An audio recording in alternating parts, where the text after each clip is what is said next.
Paracetamol आणि मधुमेह रक्तदाबावरील औषधांसह 53 औषधं क्वालिटी टेस्टमध्ये फेल ठरलेली आहेत। सेंट्रल ड्रग्स स्टँडर्ड कंट्रोल ऑर्गनायझेशनने औषधांची यादी बुधवारी प्रसिद्ध केलेली आहे। ऑगस्टमध्ये 156 फिक्स डोस कॉम्बिनेशन औषधांवरती बंदी घालण्यात आलेली होती।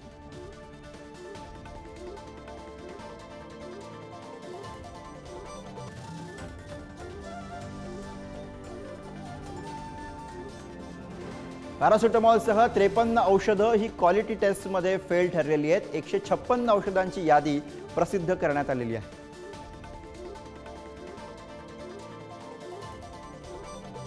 आणि याच विषयी आपण अधिक बोलूया। IMSचे माजी अध्यक्ष डॉक्टर अविनाश भोंडवे सर सध्या आपल्या सोबत आहेत। डॉक्टर, अर्थातच ही बातमी सर्वसामान्य सगळ्यांसाठीच चिंता वाढवणारी अशी आहे, कारण पॅरासिटामॉल सारखं एक औषध यामध्ये दिसते जे अगदी मोठ्या प्रमाणावरती लोकांकडून कधी घेतलं जातं। सर्वात प्रथम एक गोष्ट लक्षात घ्या की यामध्ये पॅरासिटामॉल किंवा काही महत्त्वाची औषधांची नावं आहेत, परंतु ती औषधं अप्रमाणित केलेली नाहीयेत। तर ही औषधं बनवणाऱ्या काही ज्या कंपन्या असतात त्यांना जे स्टँडर्ड प्रमाणे किंवा जे काही मानक दिलेलं असतं त्याप्रमाणे त्या औषधाचं प्रमाण त्या गोळीत आहे का हे तपासलं जात असतं, आणि त्या कंपन्यांची ती औषधं ही अप्रमाणित ठरलेली आहेत। म्हणजे पॅरासिटामॉल त्याच्यामध्ये त्यांनी जी यादी दिलेली आहे त्यामध्ये काही महत्त्वाच्या आणि मोठ्या राष्ट्रीय स्वरूपाची कंपन्या आहेत, तर त्यांनी बनवलेली ब्लड प्रेशर किंवा मधुमेहासारखी अतिशय प्राण वाचवणारी औषधं असतात अशा औषधांचा समावेश आहे। त्याचप्रमाणे पोट जुलाबाच्या औषधांचा समावेश आहे।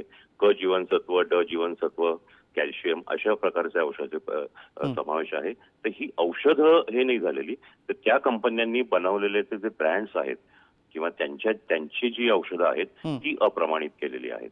आणि CDSCO म्हणून जी आपली भारत सरकारची जी अधिकृत संस्था आहे ही दर महिन्याला काही ठराविक कंपन्यांच्या रॅन्डम सॅम्पल हे घेतात आणि त्याच्यामध्ये दिलेल्या प्रमाणे ते औषध त्याच्यामध्ये आहे का याची तपासणी करतात।